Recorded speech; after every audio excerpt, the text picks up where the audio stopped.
Welcome to the Mid-Hudson Library System's Engage webinar series. This series is devoted to shining a light on libraries that are doing good work to engage with their communities. My name is Rebecca Smith-Aldridge. I'm the Mid-Hudson Library System's Coordinator for Library Sustainability, and in this installment of the Engage webinar series, we're talking about going off to market with the Hermance Memorial Library in Coxsackie and the Hudson Area Association Library. We're joined today by two library directors that are taking the show on the road to their local farmers markets. We're lucky enough to be joined by Linda Duber, Director of the Hermance Memorial Library, and Emily Sheminis, Director of the Hudson Area Library. Welcome, Linda and Emily. Hello. Hello.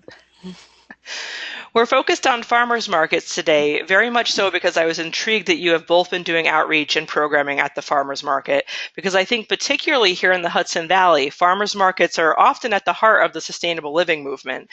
They're at the intersection of a local economy, environmental concerns, and creating a sense of community, speaking to that concept of the triple bottom line that really considers people, the planet, and profit in a local context. So I think it's pretty exciting that you guys have embedded yourselves in these marketplaces that are very local to your community. So we're excited to have you here to share what you've been doing, how is it going, and tips that you might have for other libraries that want to try something similar. So I'd like to start by asking each of you how long you've been a presence at your local farmers market and how frequently you're going there. And Linda, I wonder if I could start with you with that first question about how long you've been doing it and how frequently you go. Okay, I had to stop and think about this. We've been there off and on since the farmers market first started in 2012. However, I think we could count this year as our successful year at the farmers market. We tried some new things and they did seem to work. One thing I do frequently is if we're having a program on Wednesday night, the same night as the farmers market, I'll run down with flyers and just walk around and hand them out to people before the program.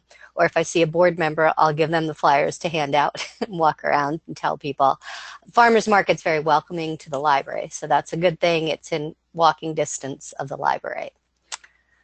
This year we did our kickoff for our summer reading program at the farmers market. We had done that before, and we hired performers at that time, and they were sort of off in gazebo, which is a little bit away from the farmers market, and that was just okay. This year, staff did face painting, and it was amazing.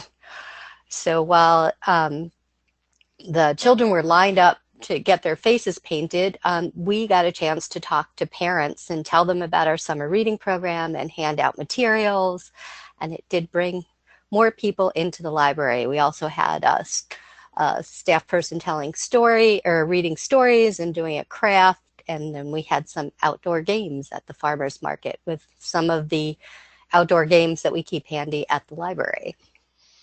Cool. Definitely want to hear more about that when we talk about what both of you are doing to engage with people at the farmers market.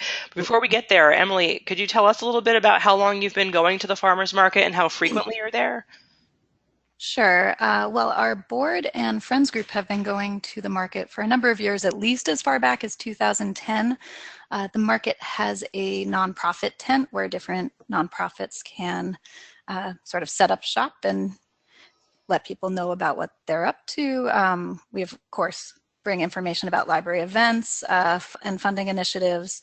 The Friends have sold cookbooks there, so that's been a great success. And then in the past few years, since 2014, we've also been going to the children's tent area and bringing our Storytime on the Go program there. So bringing stories and crafts and activities and engaging with families and children in a different way. Cool. Can't wait to hear more about that. So Linda, let's dive back to what you started to describe there of what types of activities are you doing while you're at the farmers market? You mentioned what we're seeing here on the screen, outdoor games, which was very cool that you're creating a cool experience for people while they're at the farmers market thanks to the library. Well, like I said, now we put up several outdoor games. We had big bowling pins. We might have had a couple of badminton rackets. We also have these at the library. When kids are hanging out at the library, a lot of times we'll put these out on the library lawn and encourage outdoor games as well. It all started with the summer reading theme in 2016, which was something about getting active.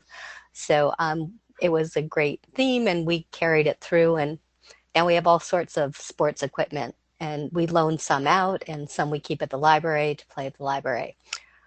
And I forgot the rest of your question, Rebecca. That's okay. We're just talking about the types of things that you do while you're at the farmers market. You had mentioned face painting, which it sounds like you parlayed into an opportunity to speak with parents as well, which I'd be curious to hear a little more about. That was, yes, that was thanks to a staff person who thought we should do that. And she and her daughter actually did the face painting, and it was the most popular thing we've ever done at the farmers market. We didn't charge for it, and children had to wait to do that. So we had other activities while they were waiting, and it was definitely a chance to meet and talk to people about what was available at the library. And parents were very receptive to talking to us while their children were waiting to get their faces painted. So we will definitely do that again. We also, our friends at the library had a table, and they had some information about the library. We learned that we need to set things up a little bit differently so everything's closer together, have people walk by it. So the more we do things at the farmers market, the more we learn. We actually sponsored the Kids' Day at the farmers market this year. It was all tied in with this. So rather than them hiring people, we provided all of the entertainment for Kids' Day. That's it worked really very cool. well. That's great. So Emily, how about you? What kinds of things are you doing while you guys are at the farmers market? Sure. First, story time on the go. As I said, we station ourselves in the kids' tent. We bring books to read, craft activities, literacy handouts, such as like book lists and bookmarks to give away. We give away books as well, and we have snacks, and of course, information about library programs and services. And we read with the children, either one-on-one or with a group. The parents and caregivers often come and read with their children as well.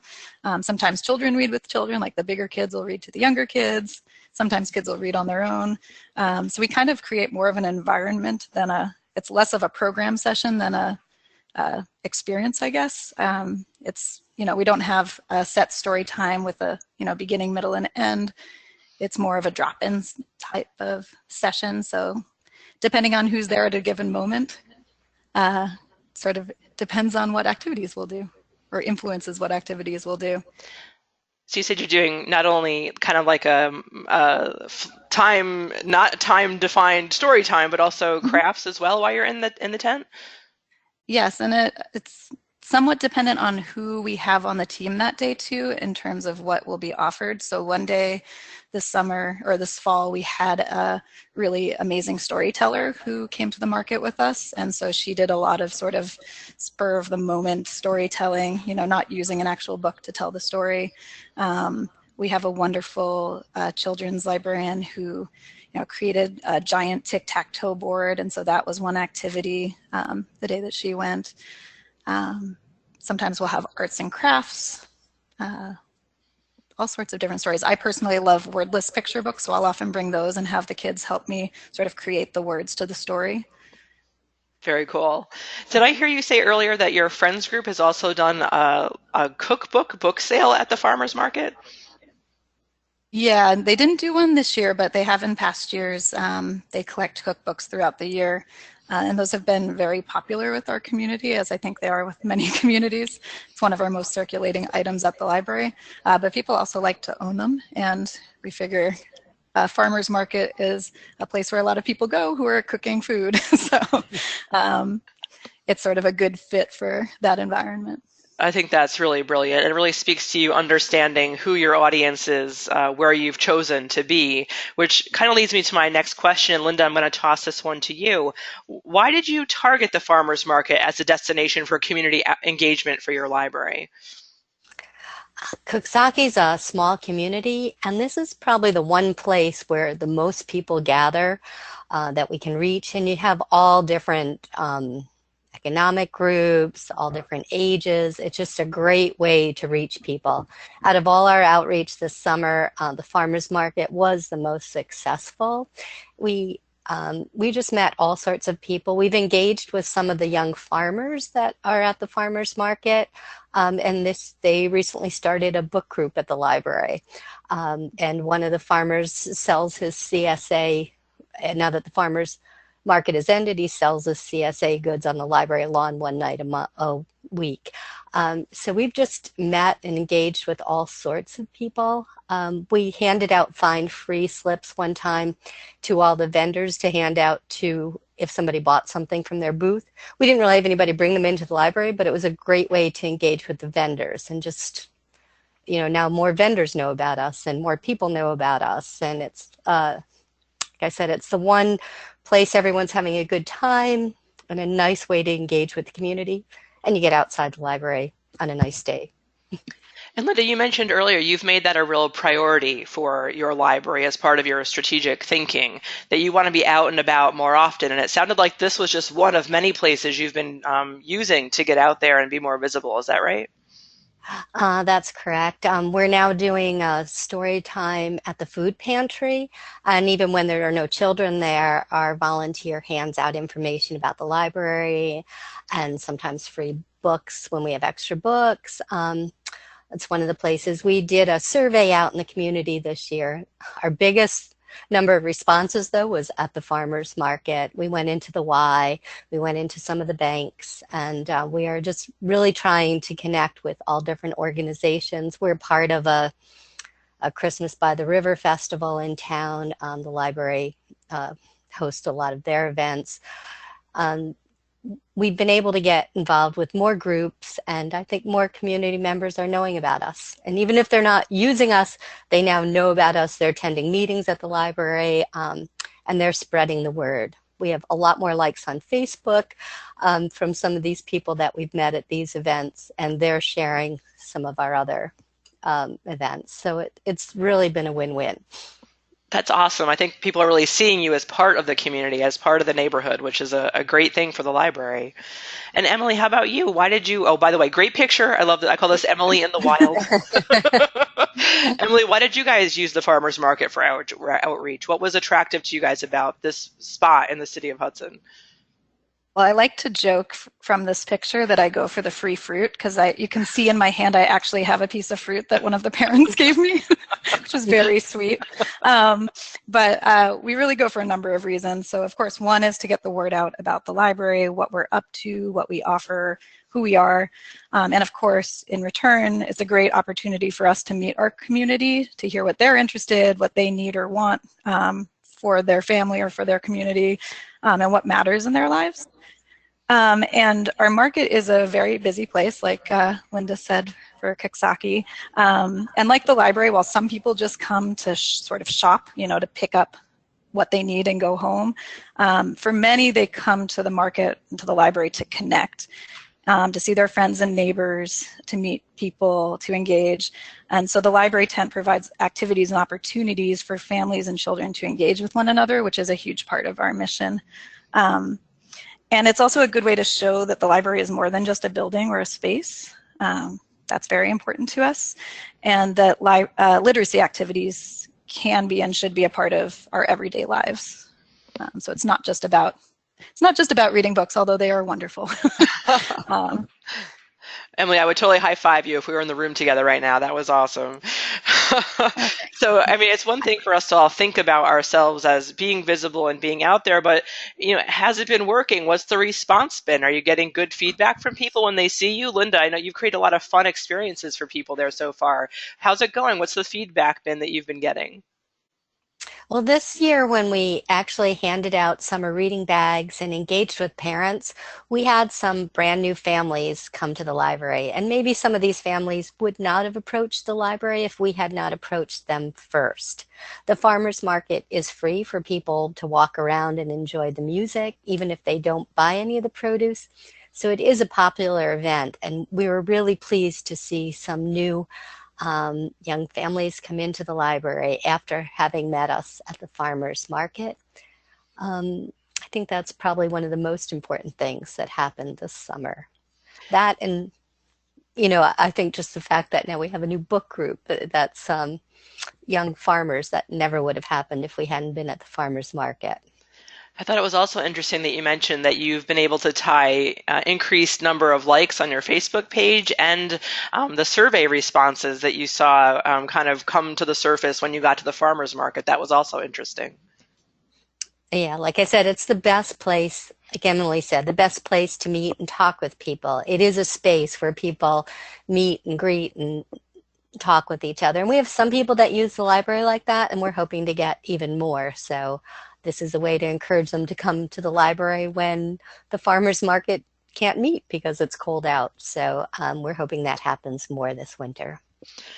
So Emily, earlier you mentioned this big tic-tac-toe board that you created. You've really been catching attention. What's been the reaction from residents in Hudson when they see you at the farmers market?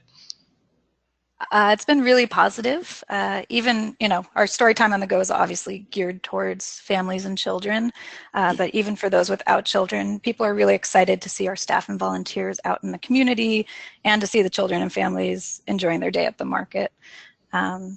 Kids and parents are also grateful for sort of the on-site activities and the book giveaways, and families often will stop and talk with us about both what we're doing at the market, but also about their experiences with library programs that we offer, so we can get some really valuable feedback as well in this setting.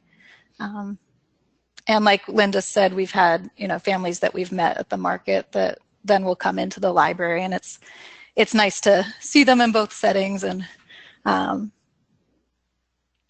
that connection. That's very cool.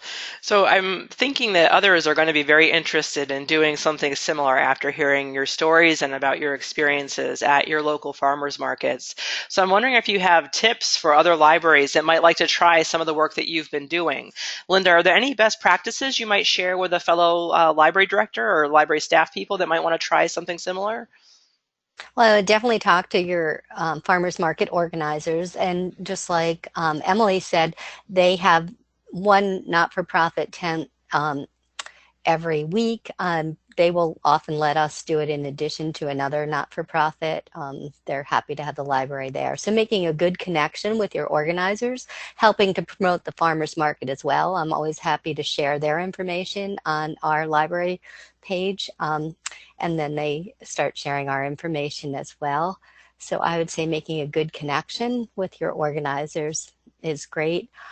And keep trying. There have been some times we've been there and not much happened at all. But then this year, we were a lot more popular this year than we've been years in the past. So I'd say keep trying. If it's not a success the first time, keep going and try different things.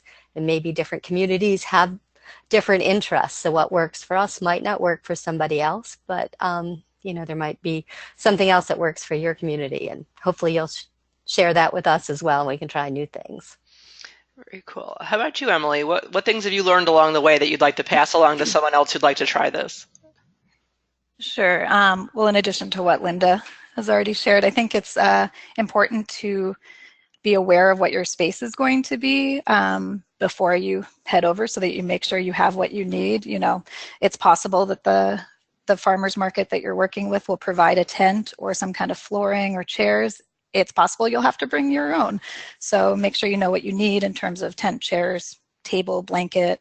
I would suggest if you have a setup like we did where it's a set space. I love that Linda has this lawn that she can use, but we have a parking lot. So I would definitely suggest a tarp and blankets for the ground, maybe some pillows if you can, or story time sit upon, something to make it comfortable so that people will want to hang out and be there. And also some chairs for adults. Some adults do not want to sit on the ground or can't sit on the ground, so make sure you have some comfortable, inviting space for them as well. In the summer months, of course, make sure you have a tent cover.